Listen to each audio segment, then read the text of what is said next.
So I wanted to work on painting a nighttime scene, and I kind of had this idea to paint Rapunzel with the lanterns all around her. And I thought it might be helpful just to share with you guys how I go about painting a night scene like this and just share a few tips I have. So to start, you'll see I have a bunch of references here to the side. I find it really helpful to gather references for the type of lighting you want and just anything you might find helpful, especially for night scenes. And since I'm doing some Rapunzel fan art, I've grabbed a few references from this specific scene in the movie, and I've also grabbed a couple of references of real life paper lantern festivals. I've also added some paintings from a couple artists that I like how they painted the lighting, so I think it could be helpful just to see.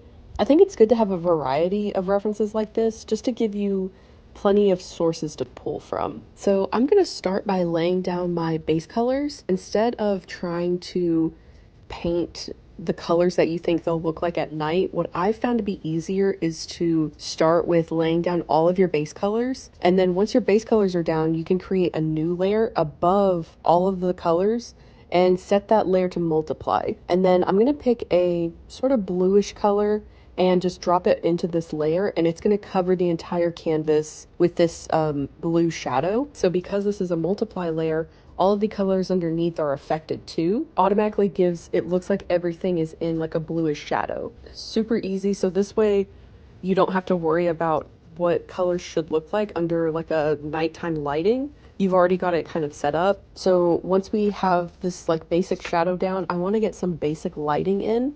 So for this painting, obviously the lighting is coming from all of these lanterns. So on the same multiply layer, I'm going to take a warm color, like this warm orangish color. I'm going to take a soft brush and just kind of lightly paint where some of this lighting is going to go. I like to think of my shadows and my lighting as just like building it up in steps. I find this a lot easier than trying to go in with all of these detailed, lights and shadows and all of that stuff. I find it much easier to just slowly build your way up. And so what I'm doing is just starting small with a soft brush and just kind of having the general area where light is going to be. And then when I look at my reference, I can see that there is some sort of rim lighting on the back of some of the characters here because all of these lanterns are all around them. So I'm going to make sure to include that. Yeah, so for now, I'm just getting the major areas that will be lit up.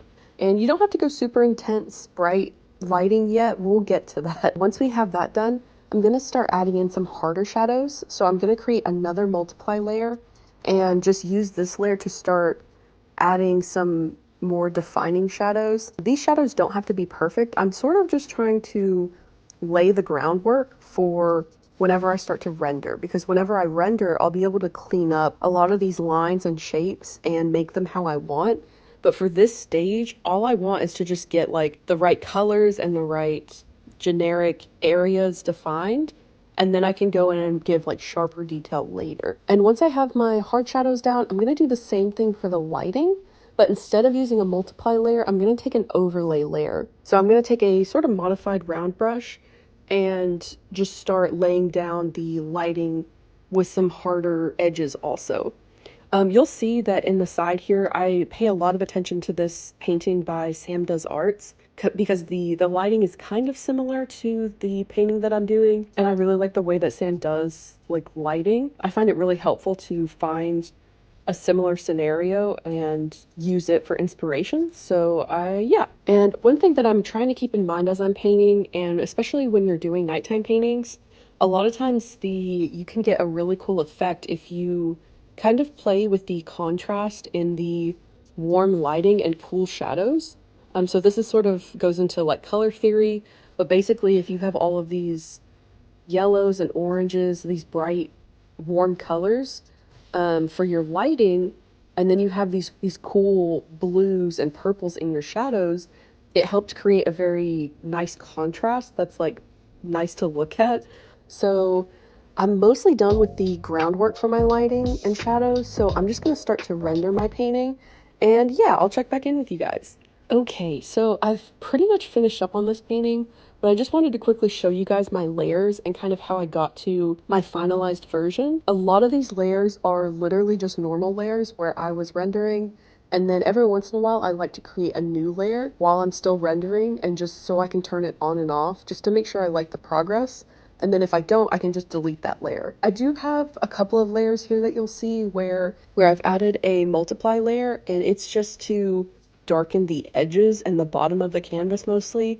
This just helps create more of a contrast and warm lighting stand out more. And yeah, here is the finished painting. I really loved painting this. I hope you guys found this video helpful. Don't forget to like and subscribe on your way out, and I'll see you in the next one.